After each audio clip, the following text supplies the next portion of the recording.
Halo Sobat Sehat semua, gimana kabarnya hari ini? Semoga semuanya selalu sehat ya. Oke baik, berjumpa lagi dengan saya Frisni tentunya di program kesayangan kita Prognosa, program ngobrol santai bersama Rumah Sakit Panti Waluyo, Surakarta. Hari ini edisi Selasa tanggal 13 September 2022, kita mau ngomongin tentang seberapa bahaya cacar monyet. Nah, di samping saya tentunya sudah hadir narasumber yang akan nemenin saya ngobrol dan berbagi ilmu dengan Sobat Sehat semua. Beliau adalah Dr. Agus Wiyata SPA. Selamat pagi dokter. Selamat pagi. Ya, semangat dok. Semangat selalu. Siap untuk berbagi ya dok? Iya. Oke, selalu baik. Siap. Nah, Sobat Sehat di rumah, mulai 1 Desember 2021, Rumah Sakit Panti Waluyo sudah bekerja sama dengan BPJS Kesehatan dan menjadi pusat layanan kecelakaan kerja, bekerja sama dengan BPJS Ketenagakerjaan. Kemudian bagi Anda yang belum memiliki jaminan kesehatan, nah manfaatkan layanan kekasih di Rumah Sakit Panti Waluyo, Surakarta.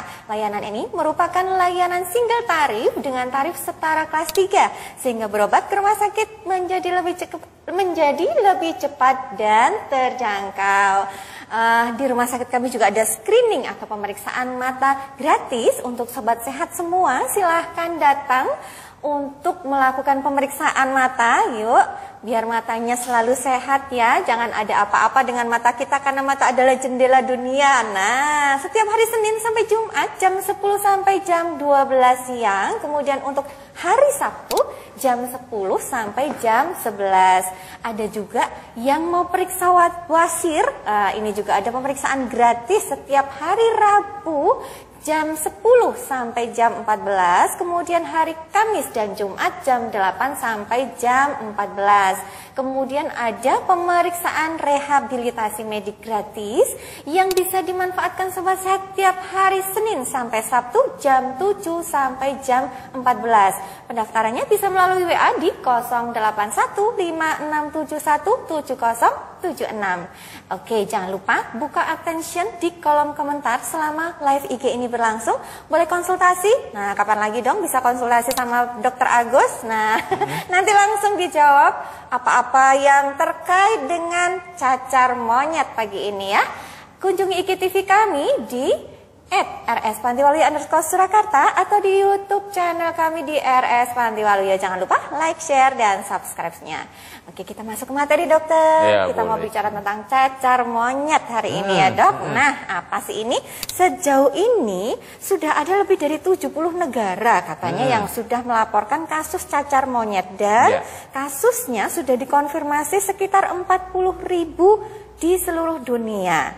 Nah, ini kalau melihat angka seperti ini sebenarnya apakah penyakit ini cukup mengkhawatirkan dok? Dan ini sebenarnya penyakit seperti apa sih dok, cacar monyet ini? Iya, sebenarnya cacar monyet kan memang asalnya awal dari Afrika memang. Dia jadi kalau memang disebutnya ada monkeypox ya dia.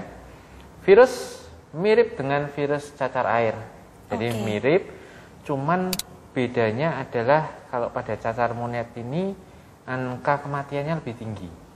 Jadi bisa mencapai 10%. Dia justru malah bisa sampai kegawatannya sampai kematian ya kematian. dok? Jadi dari kira-kira 10% itu kan berarti dari 10 anak ada satu paling tidak. Ya? Ada satu yang kemungkinan bisa meninggal, betul.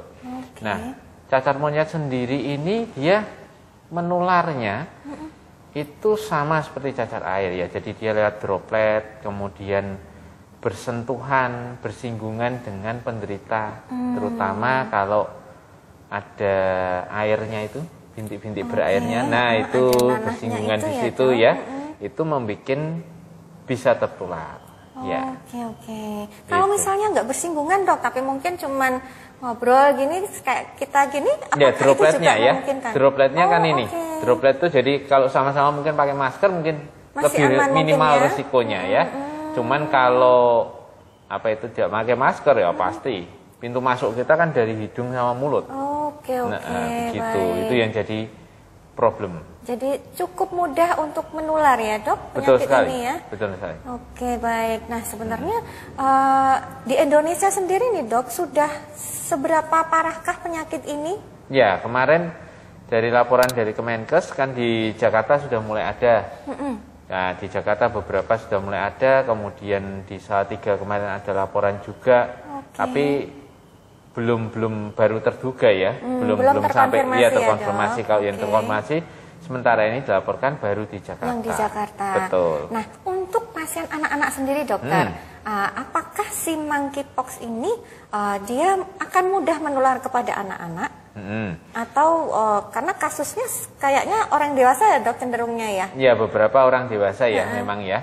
Jadi karena anak-anak kan lebih delicate, jadi biasanya kita akan lebih menjaga. Jadi saat ini untungnya pada anak-anak ini sangat jarang, oleh karena kan memang ini dibawa dari luar ya. Sehingga kan anak-anak biasanya tetap kita jaga kebersihannya, sehingga untungnya sangat ini belum. Oke, jangan untungnya sampai belum, ya, untungnya belum. Nah, cacar monyet ini sendiri pada anak-anak tadi angka kematiannya 10%, kemudian dia juga ini ya membuat angka kesakitan yang sangat tidak nyaman untuk anak-anak, benar-benar karena dia mengenai telapak tangan, kemudian telapak kaki, wajah, ya. Ini yang lokasi-lokasi yang paling sering terkena. Nah, kemudian menyebar ke seluruh badan, bisa ke kelamin, jadi hampir semua badan itu bisa terkena kalau pada cacar monyet ini. Kalau cacar air itu? Nah, kalau cacar air bedanya dia hampir tidak mengenai telapak tangan cacar air. Oh, malah ya kebalik. Iya, hampir tidak mengenai cacar telapak tangan. Jadi cacar monyet ini seperti kombinasi dari cacar air dengan flu Singapura.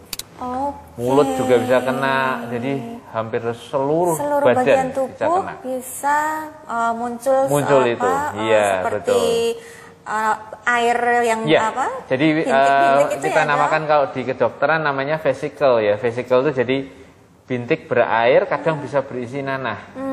Nah, ini kalau pecah, dia kan berarti luka terbuka, bisa terjadi infeksi sekunder. Ada dari luar bakteri bisa menginfeksi sehingga anaknya jadi panasnya berkelanjutan, tidak bisa berkurang. Begitu. Oke, baik. Nah, dokter, ada sobat sehat di rumah yang ini bertanya, dokter, ya, dari Bunda Kamara. Nah, apakah cacar monyet bisa ditularkan lewat sentuhan kulit? Ya, memang penularannya lewat sentuhan salah satunya, iya. Selain droplet juga sentuhan.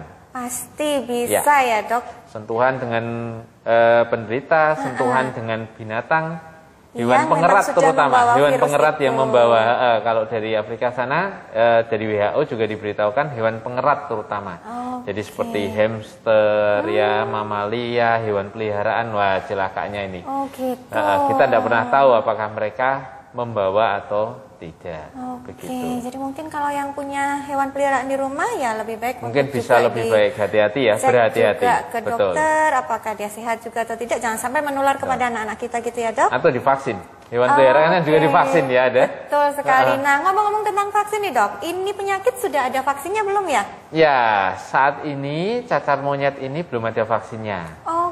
Tetapi dari WHO mengatakan memang penelitiannya kalau virus cacar monyet ini bisa dicegah juga dengan vaksin varicella atau vaksin cacar air. Karena genusnya sama. Genusnya sama sehingga vaksin cacar air pun dia bisa mencegah 85%. Jadi perlindungannya 85% dan itu tinggi. Ya karena di atas 60% dia tinggi untuk bisa melindungi dari virus monkeypox ini ya, monkeypox atau cacar monyet ini. Nah, untuk vaksin cacar air ini sendiri, batasan usianya untuk anak-anak yang boleh divaksin itu umur berapa, dokter? Dari Ikatan Dokter Anak Indonesia, rekomendasi vaksin cacar air diberikan mulai usia 1 tahun hingga seumur hidup. Ya, hingga seumur hidup dan diulang 2 kali. Begitu, untuk perlindungan jangka panjangnya. Untuk jarak pengulangannya? Jarak pengulangannya minimal adalah 1,5 bulan atau 1,5 bulan. Ya, itu paling Jadi cepat. dari vaksin pertama 1,5 bulan sudah bisa divaksin kedua. Sudah bisa divaksin kedua.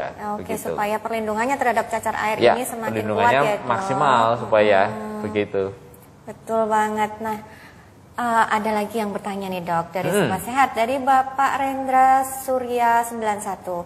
Apakah cacar monyet pada anak juga bisa menular kepada orang dewasa? Iya, semua orang bisa tertular, ya, dari anak-anak sampai orang dewasa. Oke, baik. Gitu. Karena dengan droplet bisa, bersentuhan bisa, gitu, makan daging hewan pengeratnya itu bisa. Oke. Nah, kalau misalnya dok, anak-anak sudah divaksin cacar air tadi sudah lengkap misalnya, kemudian ada anggota keluarga yang terkena virus ini, apakah masih mungkin bisa tertular atau bagaimana nih dok? Ya, kalaupun tertular pasti gejalanya lebih ringan. Jadi vaksin itu kan ibaratnya payung ya.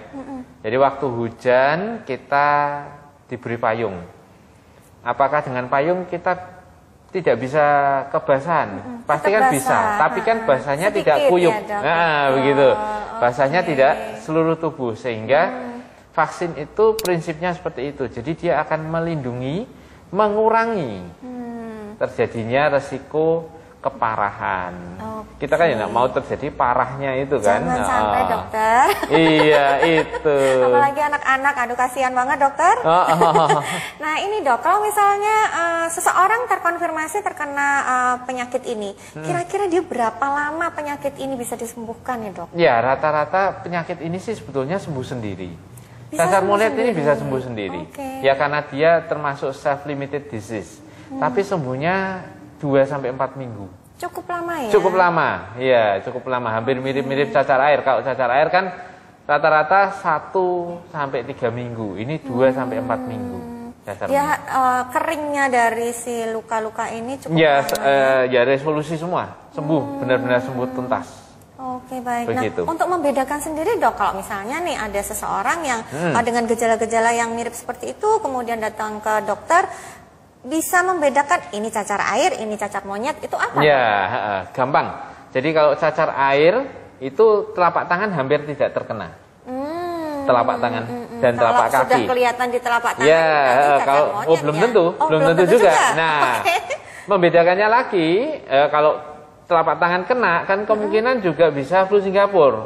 Oh, gitu. Nah, membedakannya adalah tipsnya adalah dilihat di belakang telinga. Kalau teraba benjolan yang lunak, ya seperti apa itu? Seperti kolang-kaling.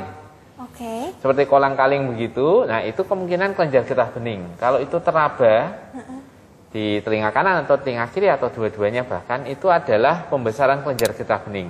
Oh gitu. Nah ini tanda cacar monyet. Ini salah satu ciri yang tidak dimiliki oleh flu Singapura, tidak dimiliki flu Singapura ataupun cacar air, betul. Jadi kalau teraba, ada benjolan di belakang telinga. Di belakang telinga atau di leher, begitu ya. Jadi intinya di daerah leher atau belakang kepala itu ada benjolan seperti kalau gampangnya kolang-kaling gitu, ya lunak-lunak kenyal begitu padat. Nah. Dan tidak sakit, ditekan atau kadang juga bisa sakit sekali. Nah ini adalah tanda dari cacar monyet dengan adanya bintik-bintik ruam-ruam tadi, bintik-bintik kecil berair di seluruh tubuh. Begitu. Oke baik, dokter ada pertanyaan lagi dari Ibu Vela Agustina 22. Kapan orang tua harus waspada anak kena cacar monyet kalau sudah sampai demam? Iya, jadi tandanya cacar monyet itu adalah pertama demam akut di atas 38,5. Di atas 38,5. Jadi tahu-tahu enggak ada apa-apa, tahu-tahu panas tinggi. Banget. Ya panas tinggi, kemudian mulai muncul nih. Bintik-bintiknya. Bintik-bintik itu seluruh tubuh mulai muncul, kemudian berair. Ya, telapak tangan juga kena. Kemudian Anda mesti rabah belakang telinga, ada benjolan enggak? Wah, ada benjolan. Waduh, ini segera periksakan. Oke, baik. Untuk mendeteksi penyebabnya, wah kalau gitu kapan ya aku bersentuhan dengan orang yang sakit atau apa, itu agak susah. Kenapa? Karena memang masa inkubasinya bisa 6-13 hari. Cukup lama. Jadi ya, lama. Jadi kita harus flashback 6 atau 13 hari yang lalu dengan siapa saja. Nah itu agak susah juga. Sehingga makanya untuk mencari kausanya ini dengan siapa saya bersinggungan itu agak susah. Agak susah ya dok? Iya betul. Oke, jadi si demam ini baru akan muncul setelah masa 5-6 hari? Iya, betul. Oke, baik. Dan demamnya tinggi ya, fase akut itu langsung tinggi 38,5 gitu ya? Ya, tapi tidak semua demam tinggi adalah cacar monyet ya. Jadi sobat sehat semua, kalau demam tinggi belum tentu cacar monyet, harus dilihat ada tanda bintik-bintik berair tidak di seluruh tubuhnya dan ada pembesaran kelenjar getah beningnya atau tidak. Nah, begitu. Si bintik-bintik itu dok munculnya di hari keberapa kira-kira dok? Dari pertama kedua sudah muncul. Sudah langsung, jadi begitu demam tinggi dia langsung mulai keluar bintik-bintiknya. Iya betul. Oke, jadi langsung jadi waktu demam dia sudah keluar. Iya. Oke, baik. Itu beda dengan cacar air juga. Cacar air itu demam dulu biasanya 2-3 hari. Kemudian setelah itu baru keluar dia. Gitu baru mulai keluar setelah 3 hari. Agak berbeda sedikit agak berbeda tetapi sedikit. Secara penampakan hampir sama. Iya. Oke, baik. Nah, dokter ada pertanyaan lagi dari Bunda Kelly. Siang dokter, jika sudah sembuh dari cacar monyet, efek lanjutannya apa dok? Nah, ini apakah ada efek selanjutnya yang dialami dok? Enggak ada efek apa-apa. Ya seperti biasa. Sembuh ya berarti sudah sembuh selesai ya sudah selesai. Sembuh sudah selesai, tidak ada masalah. Problemnya kan selama sakit bisa menularkan ke orang lain. Orang lain ini 6-14 hari kemudian bisa sakit. Nah itu, jadi terus berlanjut terus. Tidak akan selesai kalau tidak diisolasi ya dok? Kalau tidak diisolasi, makanya sakit apapun itu sebetulnya sebaiknya kita mengisolasi diri. Baik dari siapa? Dari keluarga atau dari mereka-mereka yang sehat. Betul. Nah dok, kalau anak-anak gimana? Apa bisa isolasi sendiri? Ya enggak, ya terpaksa harus ada satu pengasuh yang merelakan diri untuk merawatnya. Iya, begitu. Betul dok. Terpaksa itu. Oke, baik. Nah, ini dok, misalnya nih dok, jangan sampai nih ya, ada anak yang kena cacar monyet di keluarga. Nah, kemudian karena harus mamahnya yang ngurusi, terus mamahnya vaksin dulu nih, vaksin cacar air, apakah dia juga sudah akan bisa terbentuk imunnya terhadap si virus ini dok? Jadi begini ya, untuk sobat sekalian, kalau kita vaksin itu tidak langsung serta-merta kita langsung mempunyai kekebalan. Jadi kita harus membedakan antara namanya vaksin dengan imunoglobulin. Beda. Jadi kalau imunoglobulin ini adalah antibodi. Antibodi yang disuntikkan ke kita. Itu langsung bisa siap pakai, ready. Nah, sedangkan kalau vaksin itu tubuh kita dimasukkan kuman atau bakteri yang dilemahkan atau komponennya dimasukkan ke tubuh kita supaya sistem kekebalan tubuh kita mengenali. Setelah mengenali, maka dia mulai merancang. Tubuh kita mulai merancang. Namanya apa namanya? Apa biasanya? Rancangan biru. Apa itu namanya? Blueprintnya. Blueprintnya. Blueprintnya. Setelah blueprintnya dirancang, kemudian masuk tahap produksi. Nah, untuk membuat blueprint itu butuh waktu 2 minggu. Untuk masuk tahap produksi sampai produksi jadi maksimal itu butuh waktu 2 bulan. Sehingga kalau kita divaksin sekarang, maka antibodi baru keluar 2 bulan. Jadi nggak 2 minggu sebelumnya dia 2 minggunya setelah divaksin itu baru blueprintnya jadi. Oh ini loh seperti ini, cara bikinnya seperti ini. Nah baru dibikin produksi maksimal di 2 bulan. Jadi kita kalau vaksin jangan berharap begitu vaksin aku langsung kebal. Enggak, belum.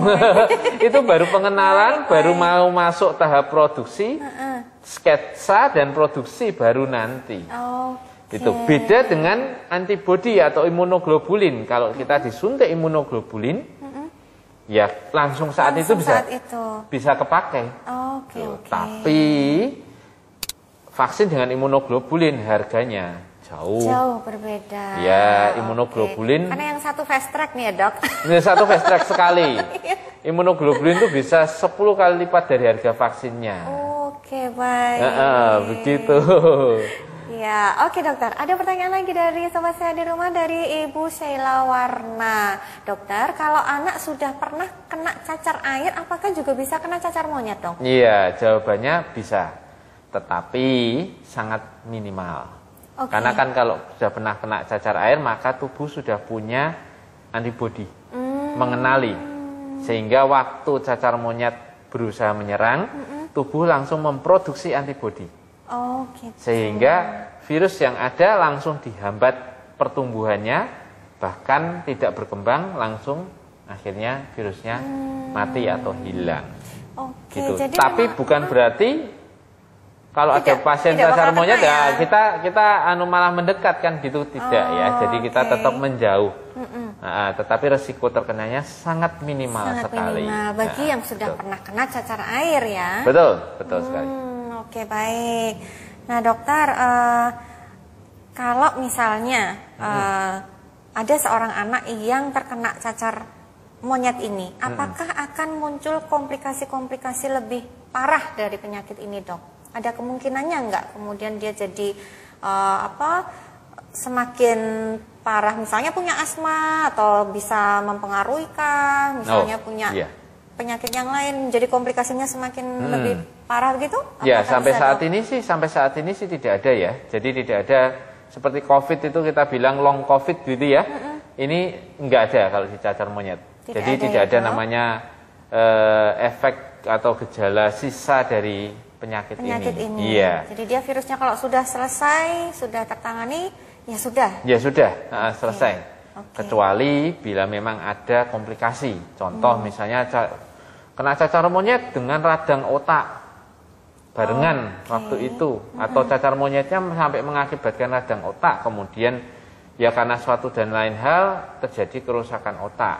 Nah, pasti ada sequel. Kalau kita bilang sequel atau gejala sisa. Itu pasti. Tapi kalau tidak, ya bersih sama sekali. Seperti cacar air, ya nggak ada gejala sisa. Paling kalau beberapa sukanya dulu, ini apa itu namanya? Garuk-garuk, pasti membekas, begitu. Dan itu nempel terus di situ tuh, dok. Ya, itu tanda sudah pernah kena. Ya, benar. Ya, itu bukan diakibatkan karena cacarnya, tetapi diakibatkan karena kita sendiri yang suka menggaruk-garuk, begitu. Oke, baik. Gitu kira-kira. Nah, jadi kalau misalnya kena cacar air juga jangan dikurik-kurik ya, dok. Udah diemin aja ya, dok. Ya, itu godaan paling susah itu ya. Betul. Oke, baik. Nah, dokter, bagaimana upaya pencegahannya nih, dok, supaya anak-anak kita terhindar dari virus monkeypox ini, dok? Iya, untuk sobat sehat sekalian yang punya anak di rumah dan mau memberitahukan ke mereka-mereka yang punya anak juga bahwa memang anak-anak itu sedini mungkin kita mesti menanamkan dan mengajari mereka untuk prokes. Jadi prosedur kesehatan. Cuci tangan dulu, jangan memegang wajah, area wajah bila belum cuci tangan, memakai sabun dan air mengalir, ya, kemudian makan, usahakan yang bersih, jajan yang bersih, lihat-lihat, jangan sembarangan. Ya, kemudian kalau sakit atau batuk atau yang lain segera diperiksakan atau segera minum obat. Dan sebetulnya ya lebih baik kalau baru sakit jangan sekolah dulu. Karena hal-hal inilah yang bisa menimbulkan katastrofik, bencana atau sakit pada suatu komunitas. Sudah tahu sakit, tidak difasilitasi dengan baik dengan sekolah, untuk mungkin bisa ikut online dulu atau gimana, tapi tetap masuk. Nah, apa yang terjadi? Teman-teman yang lain sakit. Itu kalau kita bisa bilang adalah dosa. Iya, karena membuat orang lain jadi sakit. Jadi ya jangan. Nah, sama seperti hal inilah untuk mencegah cacar monyet juga seperti itu. Sama, jadi intinya penyakit ini adalah masuk melalui tubuh dari hidung dan mulut kita. Nah, sehingga kita harus selalu menjaga kebersihan, kemudian menghindari kalau ada yang sakit ya kita jangan mendekat. Tapi kan banyak orang tua yang selalu bilang kalau anaknya sakit loh, maunya mainan sama temennya itu, ya gimana, saya juga repot, biarin aja ya sudah kalau begitu. Nah itu yang kadang repot ya untuk orang tua, terbentur di kondisi yang simalakama. Betul. Gitu, sehingga ya anak-anak jadi mudah sakit. terutama pada musim-musim ini, musim pancaroba ya, ya peralihan dari panas mau ke hujan ini mulai hati-hati dengan beberapa penyakit yang mungkin bisa muncul ya, selain cacar monyet, cacar air, ya flu Singapura biasanya muncul, kemudian ada demam berdarah yang itu sudah penyakit endemis ya, musiman betul. Itu ya, terutama mau hujan begini ini sudah mulai keluar. Jadi hati-hati, biar kiranya sobat sehat semua bisa saling menjaga anak-anak masing-masing supaya anak-anak tetap sehat, karena mereka itu sangat rentan sekali tertular sakit, dan kalau enggak dicegah, maka perkembangan dan tumbuh kembang mereka itu akan jadi terhambat terus. Baru mau bertumbuh sakit, begitu terus. Iya. Jadi tidak bisa maksimal dan optimal, begitu. Betul sekali. Kira-kira begitu. Ya, terima kasih dokter. Semoga apa yang tadi sudah disampaikan dokter bisa bermanfaat buat sobat sehat semua di rumah. Ya. Biar kita bisa saling menjaga keluarga kita, menjaga anak-anak kita, menjaga orang lain, biar semuanya sehat ya dok ya. Amin. Oke, baik. Nah dokter, karena sudah tidak ada pertanyaan lagi, kita bisa tutup program pada siang hari ini. Terima kasih sekali sudah berbagi ilmu, sudah berbagi informasi tentang cacar monyet dan sekitarnya. Oke, baik.